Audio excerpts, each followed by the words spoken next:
TCS और SSC पे based 3000 quality questions के लिए मैथ्स का प्रैक्टिस बैच। हर एक चैप्टर को उठाएंगे, कम से कम 100-200 सवाल उसके करेंगे, मिनिमम 100 सवाल। एक भी सवाल ऐसा नहीं होगा जो कैलकुलेशन पर बेस्ड नहीं होगा, कोई भी सवाल सामान्य नहीं होगा। हर सवाल में कुछ ना कुछ कैलकुलेशन होगी, इतनी कैलकुलेशन कि आप परीक्षा हॉल में बैठकर प्रश्नों को आसानी से सॉल्व कर सको। एक तरह से आपके पास आज बहुत ऑप्शंस हैं कि आप किसी भी टीचर से पढ़ सको, किसी भी एजुकेटर के जो उनकी नॉलेज है उसका आप फ़ायदा उठा सको। इस तरह मैं भी आपकी थोड़ी सी मदद कर रहा हूँ, आपकी कैलकुलेशन को इम्प्रूव करने में आपकी मदद कर रहा हूँ। ज़रा ध्यान से सुनना, ये कोई किताबी बात नहीं है। मैं किस तरह कैलकुलेशन करता हूँ और एक आदमी किस तरह कैलकुलेशन कर सकता है, उससे आप क्या सीख सकते हैं, ये आपके लिए फ़ायदेमंद हो सकता है। क्योंकि मेरा जो अप्रॉक्सीमेशन का पावर्स है, मुझे लगता है कि अच्छी है, बेहतर है। अप्रॉक्सीमेशन आपको भी सीखनी होगी। 3000 सवाल होंगे, एक एक सवाल को डिटेल में कैसे सॉल्व करते हैं जानेंगे। मैथ्स का ये प्रैक्टिस बैच है। कि कौन सा बैच है? Practice batch. तो कोई ये कमेंट बॉक्स में नकर नहीं बोलेगा कि आपने इसको डिटेल में नहीं बताया। डिटेल में टाइप वाइज बताने के लिए, समझने के लिए आपको मैथ के स्पेशल बैच में आना होगा। ये क्या है? Practice batch.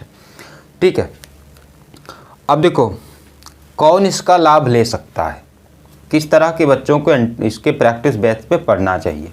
तो ध्यान से सुन लो। मैथ जो पहली बार पढ़ रहे हैं, वो कहीं पर भी कोचिंग कर रहे हो, किसी भी टीचर से पढ़ रहे हो, वो चाहें तो मेरी वीडियोज़ के साथ प्रैक्टिस कर सकते हैं। एक तो वो हो गए। दूसरे कौन? जो एकदम नए हैं तैयारी में, उन्हें मालूम नहीं कि सवाल कैसे आते हैं, वो भी इससे लाभ ले सकते हैं, एक आइडिया उनको हो सकता है। तीसरे कौन से लोग हैं? जिनकी तैयारी हो चुकी है, एग्ज़ाम कंटिन्यूसली वो दे रहे हैं, उनको कैलकुलेशन में प्रॉब्लम है, उनको मैथ की प्रैक्टिस में प्रॉब्लम है। जैसे ही किताब उठाते हैं, 2-4 सवाल लगाते ही उनको नींद आ जाती है, तो वो उस वीडियो को देखकर आसानी से प्रैक्टिस कर सकते हैं। टाइम कम लूँगा। मेरा नाम अतुल तिवारी है, मैं आपको पढ़ा रहा हूँ मैथ, प्रैक्टिस मैं करा रहा हूँ। नाम इसलिए बता देता हूँ क्योंकि नाम याद रखो, क्योंकि नाम ही तो पहचान है। तो देखो, मैथ कोई ऐसा सब्जेक्ट तो है नहीं कि किसी को बहुत ज़्यादा इंटरेस्ट हो। तो सिंपल सी बात है कि सब जॉब के लिए पढ़ रहे हैं, इसी बीच अगर किसी को नॉलेज भी मिल जा रही तो वो भी अच्छी बात है। तो किसी सवाल में, किसी टॉपिक में कुछ नॉलेज जैसी बात हुई तो भी शेयर करूंगा। मेरे पास जो ज्ञान है वो भी आपके साथ शेयर करूंगा। बाकी आपके एग्जाम के लिए 100% आपकी मदद करूंगा। पहले सवाल को पढ़िए ज़रा। यदि 120 को x% कम किया जाए तो वही परिणाम प्राप्त होगा जो 40 को x% बढ़ाने पर होगा। सवाल कुछ ऐसा है कि अप्रॉक्सीमेशन और नॉर्मल मेथड दोनों से सॉल्व किया जा सकता है।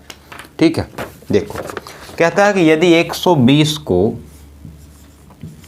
x% बढ़ाया जाए, यानी कि घटाया जाए, x% कम किया जाए और 40 को x% बढ़ाया जाए, इन दोनों ही स्थितियों में एक ही संख्या आती है। ठीक है, अब देखो अप्रॉक्सीमेशन का आप यूज कैसे कर सकते हो। अब क्या है कि x% एक नंबर है। ओके, आप इसको 10, 20, 30 कुछ भी ऐसा परसेंट लेके इस सवाल को सॉल्व कर सकते हो। चलो, मैंने स्टार्ट किया 40% से। मैंने कहा कि 40% एक्स की वैल्यू, यानी कि 120 को 40% कम करना है। अब अप्रॉक्सीमेशन देखो कैसे लगाते हैं। 120 का 40% मतलब 12 चौका 48, और 120 में 48 घटाओगे तो आ जाएगा 72। कितना आ जाएगा? 72। ओके, और 40 को 40% बढ़ाओगे तो 4 चौका 16, 40 में 16 जोड़ना पड़ेगा जो कि हो जाएगा 56। अब कुछ लोग सोच रहे होंगे कि ये हो कैसे रहा है। तो भैया, आपको अधिकारी बनना है ना, तो अधिकारी बनने के लिए मेहनत करनी होगी। हमारे जैसे, आपके जैसे हजारों लाखों बच्चे इस एग्ज़ाम में बैठेंगे, सबको कुछ ना कुछ आता होगा। जिसे सबसे ज़्यादा आता होगा, जिसे कम समय में सबसे ज़्यादा आता होगा, वही ना अधिकारी बनेगा। तो आपको थोड़ा बहुत मेहनत करनी होगी। आपकी प्रॉब्लम यह है कि आप समझते हो कि कोई टीचर आपको ऐसा पढ़ा दे कि आपको पढ़ना ना पड़े और आपका सिलेक्शन भी हो जाए। तो यही बच्चे निकल के कहते हैं कि पेपर कठिन था, पेपर कैलकुलेटिव था, क्योंकि कभी भी पेन के साथ, कॉपी के साथ कभी आपने प्रैक्टिस नहीं की। आप डिपेंडेबल हो जा रहे। अब आपका काम है कि सवाल को पहले लगाओ, फिर अगर मेरी शॉर्ट अप्रोच कोई है तो आप उसको यूज कर लो। चलो आ जाओ। अभी देखो, एक बार 72 आया 72, एक बार आया 56। ओके, तो अभी ये काम का नहीं है, 40% इसको नहीं बढ़ा सकते, ठीक है, इसको और कुछ बढ़ाना घटाना पड़ेगा। तो आ जाओ, कोई और वैल्यू मान लो, इस पर तो सेटिस्फाई नहीं हुआ। आप कहेंगे टाइम वेस्ट हो रहा है, तो टाइम इसलिए वेस्ट हो रहा है क्योंकि अभी आपको अनुभव की कमी है। देखो, अगर मैं 50% ले लूँ, कितना ले लूँ, 50%, ठीक है, तो 120 के 50% हो जाएगा 60, -60 करना पड़ेगा, जो कि 120 में 60 घटाने पे कितना आएगा, 60 आएगा। 40 में अगर 50% की वृद्धि कर दूं, यानी कि 40 का 150/100 कर लूं, तो 3 2 और ये 2 से 20 कितना आएगा, ये भी कितना आएगा, 60। देखो, क्या दोनों स्थितियों में समान आ रहा है? बिल्कुल, दोनों स्थितियों में समान ही आ रहा है। तो 120 और 40 के बीच में कौन सी ऐसी संख्या है, 60। कौन सी ऐसी संख्या है, 60। और 120 को 50% कम किया गया और 40 को 50% ही बढ़ाया गया। अब हमसे ये नहीं पूछ रहा, हमसे x की वैल्यू तो पूछ ही नहीं रहा। ये सब तो सिर्फ अभी कहानी चल रही है। अब आप बोलोगे कि सवाल को अगर ऐसे लगाएंगे तो परीक्षा में बहुत सारा समय जाएगा, तो क्यों लगाओगे ऐसा? अभी सीख लो, फिर कम टाइम में लगा लेना। सवाल में फिर कह रहा है कि हमें x की वैल्यू आ गई ना 50%, फिर कह रहा है कि तब 210 का x%, 210 का x% यानी कि 50%, ये 210 का x%, 180 के x + 20% यानी कि 70% से कितना कम है। तो देखो, ये 0 0 0 0 21 को 5 से गुणा करेंगे 105, और ये भी 0 से कैंसिल आउट हो जाएगा। 18 को 7 से गुणा करेंगे 126। कौन सा कम है, कौन सा ज़्यादा है? 105 कम है, 126 ज़्यादा है। कितना कम है? 21 कम है। 21 की परसेंटेज किस पे निकालनी है? 126 पे निकालनी है। ये पूछ रहा है ना कि इससे कितना कम है। तो ये देखो, हमने कर दिया 100। 21 को 6 टाइम जाएगा, 6 और ये 16 और 4 6 2 3, 16:2/3% इस सवाल का आंसर आएगा। कुछ लोग ये सोच रहे होंगे कि मैंने डायरेक्टली 50% कैसे ला दिया। तो आप इसको डायरेक्टली नहीं भी लाओ, आपकी मर्जी है। आप इसको कैलकुलेशन से करना चाहते हो तो देख लो ज़रा यहाँ पे कि 120 को 100 + x% बढ़ाना है अपान 100, ठीक है, और इसका मान जो आएगा वो 40 को, इसको घटाना है, सॉरी, इसको घटाना है और इसको 100 + x% बढ़ाना है। आप यहाँ से सॉल्व करोगे, कौन सा इक्वेशन बना रहा हूँ मैं, ये वाला सॉल्व करोगे तो यहाँ से भी x की वैल्यू 50 ही आएगी। आप ये करके देख लेना। लेकिन आप मुझे ये बताओ कि आपने अगर ऐसा किया, किसी बगल वाले ने भी ऐसा किया, तो आप में बगल वाले में क्या फ़र्क है? क्या दोनों लोग अधिकारी बनेंगे? तो जो ज़्यादा काबिल होगा वो जल्दी बनेगा। तो जिसने डायरेक्टली 50% ला लिया वो सवाल को सॉल्व कर लेगा और आप उससे थोड़ा सा पीछे रह पाएंगे और लास्ट में आपका 1-2 सवाल फिर छूट जाएगा। चलो आ जाओ दूसरे सवाल पे। एक एक सवाल पढ़ते जाओ, थोड़ा सा फास्ट करो क्योंकि ये प्रैक्टिस बैच है। दूसरे सवाल में कह रहा है कि राजू की आय उसके व्यय से 20% अधिक है। दूसरा सवाल आज का, ये राजू जी हैं और उनकी आय व्यय से 20% अधिक है। ये आय है, ये व्यय है और ये बचत है। आपको मालूम है कि आय क्या होती है? आय जो होती है वो अगर खर्च में यानी कि व्यय में बचत को जोड़ दें, जितना खर्च किया और जितना बचाया उसको जोड़ दें तो हमारी टोटल आय आ जाती है।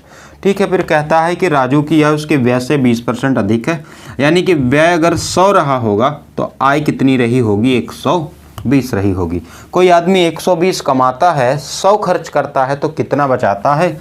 20 रुपये वो बचाता है।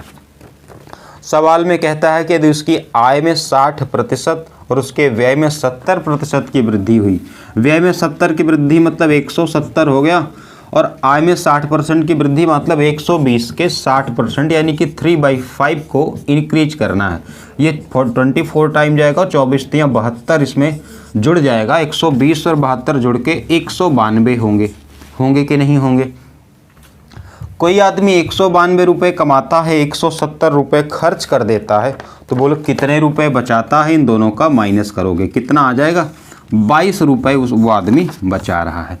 हमसे कहता है कि बचत में कितने प्रतिशत की बढ़ोतरी हुई या फिर कमी हुई। सिंपल है, पहले 20 रुपये बचाता था, अभी 22 रुपये बचाता है। प्रतिशत में अगर इसी की बात करेंगे तो 2 रुपये वो ज़्यादा बचा रहा है पहले से। कितने पे पहले 20 बचाता था, प्रतिशत के लिए 100 से गुणा करोगे और ये 20 को 5 बार जाएगा और ये 2 पंचे 10 हो जाएगा।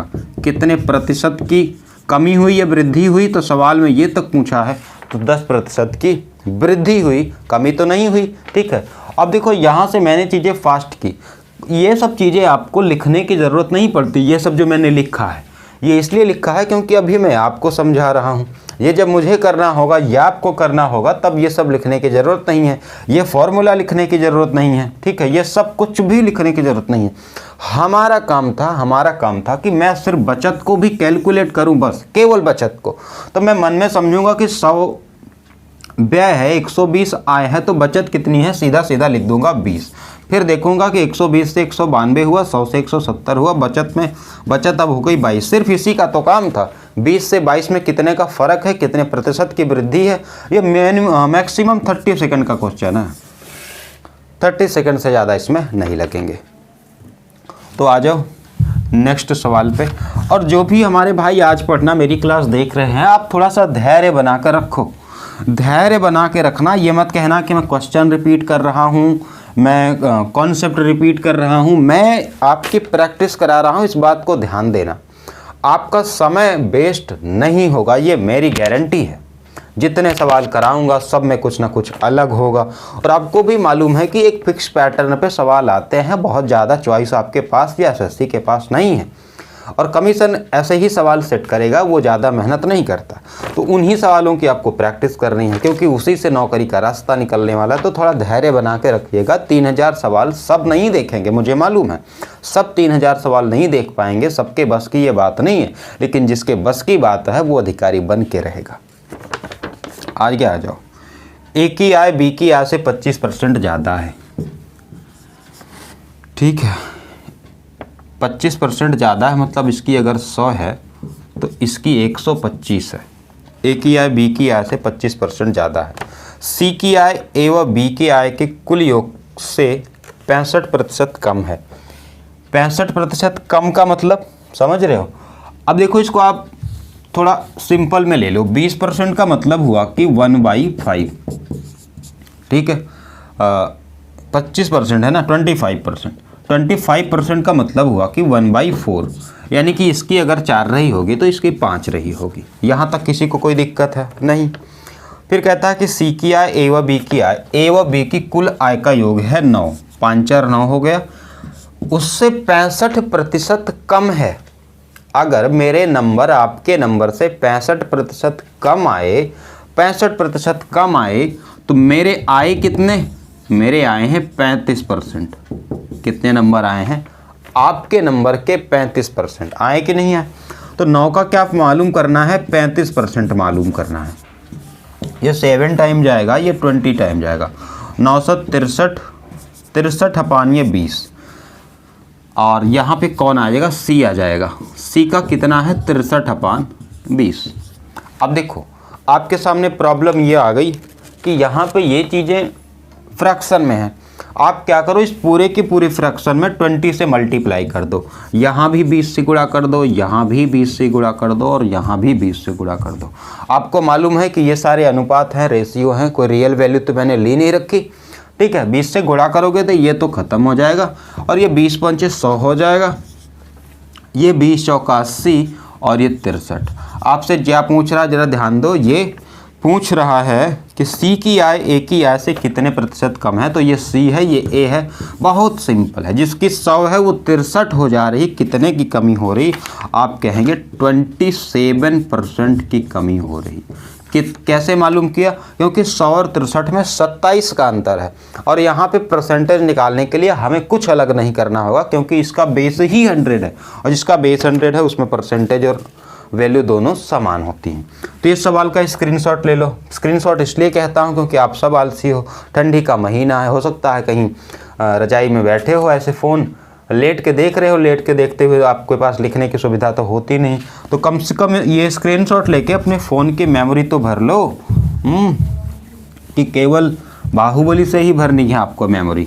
अच्छा, ये भी है कि बहुत सारे बच्चे सिर्फ स्क्रीनशॉट ले लेते हैं, उसके बाद उस स्क्रीनशॉट को ही भूल जाते हैं, फिर कभी वो दोबारा ओपन ही नहीं होता। एक बार स्क्रीनशॉट ले लिया। आ जाओ आगे के सवाल पे आ जाओ। ए की आय बी की आय से 50% अधिक है। ए बी है, ए की जो आय है वो बी की आय से 50% अधिक है, यानी कि अगर इसकी 100 है तो इसकी 150 है।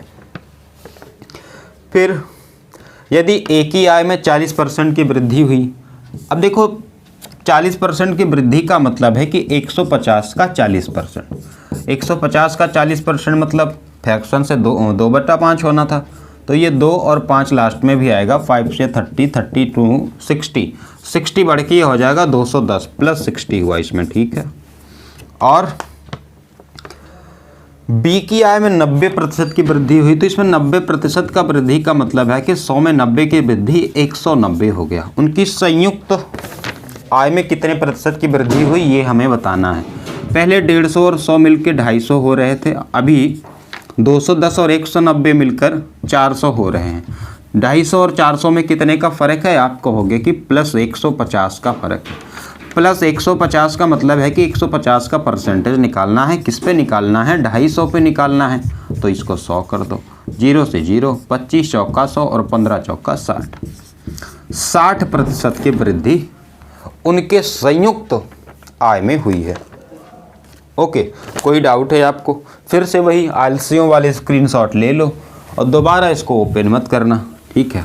क्योंकि सोशल मीडिया और बहुत सारी चीज़ों से आपको कभी तो फुर्सत मिलेगी नहीं, और फिर आपको हज़ारों करोड़ों पीडीएफ्स भी बटोरनी है, ठीक है? पीडीएफ आपकी सबसे पहले डिमांड रहती है। चाहे एक बार डाउनलोड कर लिया तो दोबारा वो सिर्फ मेमोरी क्लीन करते वक्त उसका काम आएगा, इधर वो कभी काम में नहीं आएगी। जब किसी वस्तु के मूल्य में 20% की कमी हुई तो उसकी बिक्री में X% की वृद्धि हुई। यदि राजस्व प्राप्ति में 60% की वृद्धि हो, पहले कमाई होती थी 100 रुपये की, इनकम है, ये क्या है? इनकम। अभी कमाई हो रही है 160 की। और क्या कह रहा है कि मूल्य में 20% की कमी हुई, यानी कि जो प्राइस है ये, ठीक है? प्राइस में 20% की कमी हुई। 20% की जो फ्रैक्शन होती है, देखो क्या होती है, 1/5 होती है। 5 में 1 की कमी, पहले प्राइस थी 5 और अब प्राइस हो गई 4। तो हमसे पूछ रहा है कि उसकी बिक्री में कितनी वृद्धि हुई, यानी कि ये पूछ रहा है उसके आइटम कितने ज़्यादा या बिके हैं। तो नंबर ऑफ आइटम्स हमें मालूम करने हैं, ठीक है?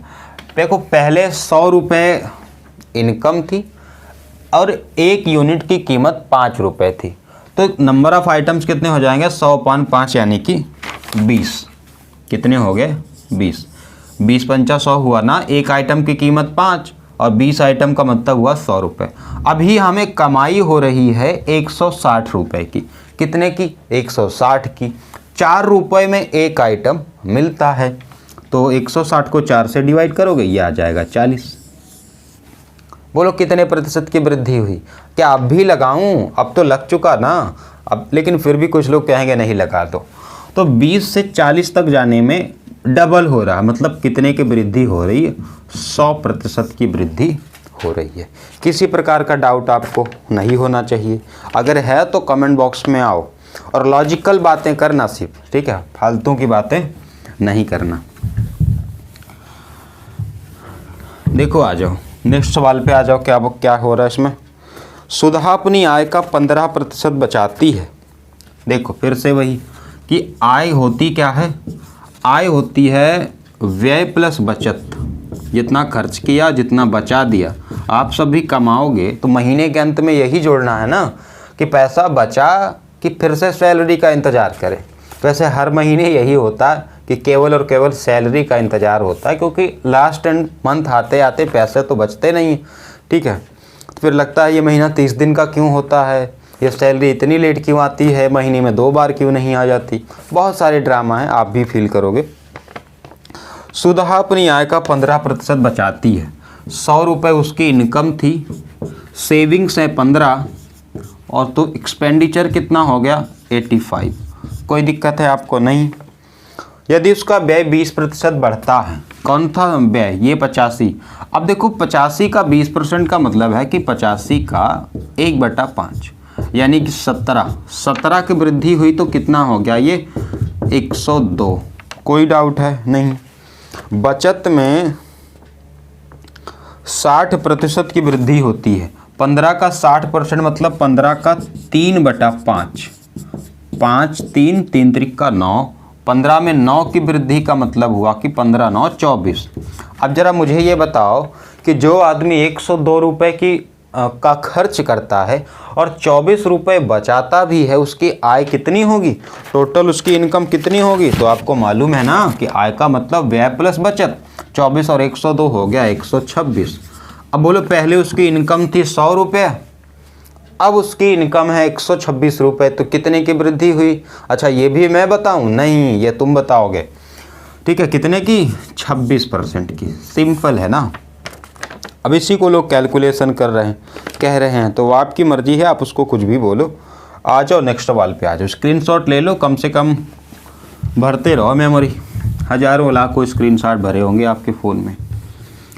कभी कभी रिविजिट कर लिया करो, देख लिया करो कौन सा बेकाम का हो गया है, कौन सा वाला अभी डिलीट करके फिर से नया लेना है। जैसे फ़ोन भी कई सारे खरीदते हैं आप लोग। आ जाओ आगे आ जाओ। ए बी से 20% कम है। 7वां सवाल है आज के दिन का। ए बी से 20% कम है, सी डी से 30% अधिक है। इस बार 20% कम है का मतलब 20% की फ्रैक्शन होती है 1/5, ठीक है। 20% कम का मतलब ये 5 है, 5 पर 1 की कमी का मतलब हो गया 4। और भी इसमें कई लोग शामिल हैं। सी डी से 30% अधिक है। 30% अधिक का मतलब हुआ कि 3/10। 10 पे 3 ज़्यादा, जिसका 10 है तो इसका 3 ज़्यादा है। 3 ज़्यादा का मतलब कि इसका 13 है, ठीक है। ऐसा कौन आदमी है? ये सी है, ये डी है। कौन ज़्यादा है इसमें, कौन कम है? सी डी से ज़्यादा है, यानी कि ये 13 है और ये 10 है। ये सवाल मुझे थोड़ा सा लॉजिकल लगता है। यदि डी ए से 25% कम है, ये जो डी है ये ए से 25% कम है, यानी कि डी ए से 25% कम है, ठीक है, कोई नहीं। डी अपान ए में 25% की फ्रैक्शन क्या होगी? 25% बोलोगे 1/4 होगी। तो डी ए से 25% कम है मतलब डी 3 है, तो क्या है? ए 4 है। ए तो 4 ही है, यहाँ पर भी ए 4 है, लेकिन डी 3 नहीं है। डी कितना है? डी 10 है, तो इसको 4 से मल्टीप्लाई करो, ठीक है। इसको 4 से मल्टीप्लाई करो, नहीं, इसको 3 से मल्टीप्लाई करो और इसको 10 से मल्टीप्लाई करो। सब में अगर 10 से मल्टीप्लाई किया तो कोई दिक्कत नहीं, सब में 3 से भी मल्टीप्लाई कर दिया तो कोई दिक्कत नहीं। अब देखो ये क्या हो गया, ये हो गया 40, 10 चौका 40, ये हो गया 50, ये हो गया 39 39 और ये हो गया 30। सारी चीज़ें सेट हैं। आपका एक सवाल होना चाहिए, आपको पूछना भी चाहिए कि हमने यहाँ पे 10 और यहाँ पर 3 से मल्टीप्लाई क्यों किया। तो ज़रा ध्यान से देख लो कि डी और ए में जो रेशियो है 3 और 4 का है। ए तो 4 है लेकिन डी 10 था, दोनों को करना था बराबर, तो इसको 10 से गुणा किया और इसको 3 से गुणा किया, तब जाके ये बराबर हो पाएगा, ठीक है। अब आ जाओ, सारी चीज़ें सेटिस्फाई है ना, एक बार देख लो। ए बी से 20% कम है तो 50 दूना 100, 10 कम है, वेरी राइट। सी डी से 30% अधिक है, 3 तरीका 9, वेरी राइट, ये भी सही है। डी ए से 25% कम है, डी ए से बिल्कुल सब सही, कोई दिक्कत नहीं। अब दिक्कत यह है कि लगाना क्या है, किस में आंसर आ जाएगा। पहला ऑप्शन देखो, सी अपान बी करने पे 0.39 आएगा, बिल्कुल नहीं आएगा। ये 7, ये अगर इसको पूरा 4 भी मान लें तो तकरीबन 8 बार जाएगा, गलत है। दूसरा B/C में 0.7 आएगा, BC में 4 और नहीं, इसमें भी नहीं आएगा। 50 को 40 से भाग करोगे 1 पॉइंट समथिंग कुछ आएगा, ठीक है, तो गलत हो जाएगा। ये तो 40 से भी कम है तो 1 से ज़्यादा आएगा। थर्ड ऑप्शन देखो B/C 0.39 आएगा क्या? B/C ये होगा, नहीं आएगा ना। लास्ट देखो जरा C/B, C और B का रेशियो 39/50 करेंगे तो देखो अब ये क्या कि पूरा सॉल्व करने की ज़रूरत नहीं है, बस देख लो आएगा कि नहीं आएगा। इसको देखोगे तो ये पॉइंट बढ़ाने के बाद 0 बढ़ जाएगा और ये 7 टाइम जाएगा तो वो 350, 40 बचेगा 400 हो जाएगा और 50 अट्ठे 400। तो चलो ये आ गया क्या? C। लास्ट वाला ऑप्शन सही है, बाकी किसी में सेट नहीं हो रहा। C आ जाएगा 0.78 और ये किसके इक्वल है? B के ना, क्योंकि C/B कितना आया? 0.78। हमने इसको दूसरी तरह लगाने का ट्राई किया, हमने C/B देखा 0.78 आ जा रहा, तो यहाँ से कर दिया कि C = 0.78B। अब कुछ लोग मल्टीप्लाई करके चेक करते रहेंगे तो वो आपकी दिक्कत है, आपको लगाना है टाइम ज़्यादा, मुझे टाइम लगाना है कम। तो देखिए अभी तक जो पढ़ा रहा था उसमें आपका इंटरेस्ट बना रहे, इसलिए इधर उधर की थोड़ी बातें मैं करता हूँ। हर टीचर को करना चाहिए और ये शिक्षण कौशल है, टीचिंग एप्टीट्यूड है कि कैसे आप बच्चों को अपने साथ जोड़ सकते हो। आप फ्री हैं, आप स्वतंत्र हैं, आप कहीं पर भी पढ़ सकते हैं, किसी भी टीचर से पढ़ सकते हैं। आपको वो टीचर चूज करना चाहिए जो आपको समझा सके, जिसकी भाषा, लहजा और समझाने का तरीका आपके दिलो दिमाग में बस सके। इसके अलावा एक बात और कह दूँ, मेरा बताया पढ़ाया हुआ आपको समझ आ भी सकता है, नहीं भी आ सकता है। इसका मतलब ये नहीं कि मुझ में कमी है या आप में कमी है। कमी क्या है कि हमारे तरीक़ों में थोड़ा बदलाव हो सकता है। मैं थोड़ा फास्ट बता रहा हूँ तो चीज़ें हो सकता है कुछ के ऊपर से जाएं, लेकिन जिनके ऊपर से जा रहे हैं उन्हें मेहनत करनी होगी, ये भी अपने दिलो दिमाग में बैठा लो। ऐसा क्यों? क्योंकि आपके जैसे हज़ारों लाखों बच्चे बैठते हैं, अगर वो मेहनत किए और आप नहीं किए तो आप पीछे रह जाओगे। ओके, तो आपको मेहनत करनी होगी और आपके पास ऑप्शंस बहुत हैं। आप किसी भी टीचर को अभी आप ऑनलाइन देख सकते हो, उससे पढ़ सकते हो, उससे सीख सकते हो। हज़ारों टीचर आपके पास हैं, तो आपको इन सब का फ़ायदा उठाना। पेड कोर्सेज के चक्कर में अभी आपको नहीं पढ़ना, पैसे नहीं गंवाने। अगर आपकी मर्जी है, आप करना चाहते हो तो इसके लिए भी आप स्वतंत्र हो। इतनी न्यूनतम फीस है कि आप बिल्कुल कर सकते हो, लेकिन कोर्स लेने के बाद पढ़ना, सिर्फ लेकर उसे एक जगह स्टोर मत करना। जैसे यहाँ की स्क्रीनशॉट लेकर सिर्फ आप सिर्फ रखे रहोगे। फिर अगर आपको पसंद आया हो, आज लाइक मत करना, कल मत करना, जब तुम्हें पसंद आए तब लाइक करना, तब कम से कम 10, 20, 50 सब्सक्राइबर बढ़वा देना, शेयर कर देना, लोगों को मुंह से भी बता देना, मेरा प्रचार कर देना। ये कब करना? जब तुम्हें खुद पसंद हो, जब तुम्हें लगे कि हाँ ये प्रॉफिटेबल है, ये इससे हमारा फ़ायदा हो सकता है, किसी और का भी फ़ायदा हो सकता है। मैं आपसे ऐसी चीज़ें शेयर करने को, लाइक करने को, सब्सक्राइबर बढ़ाने को नहीं बोलूँगा जिसमें आपको लगे कि आपको ही फ़ायदा नहीं हुआ। मैं सवाल कराता रहूँगा और इन सब में मेहनत लगती है, मेहनत का प्रतिफल भी आना चाहिए। आप मेहनत कर रहे हो इसलिए क्योंकि आपको नौकरी लगे, मैं पढ़ा रहा हूँ, मैं मेहनत कर रहा हूँ, तो उसका भी मुझे प्रतिफल आना चाहिए। आपको आपके जो कमेंट्स हैं वो हमें बताएंगे कि आपको फ़ायदा हो रहा है या नुकसान हो रहा है। तो चलिए फिर मिलते हैं अगली वीडियो में।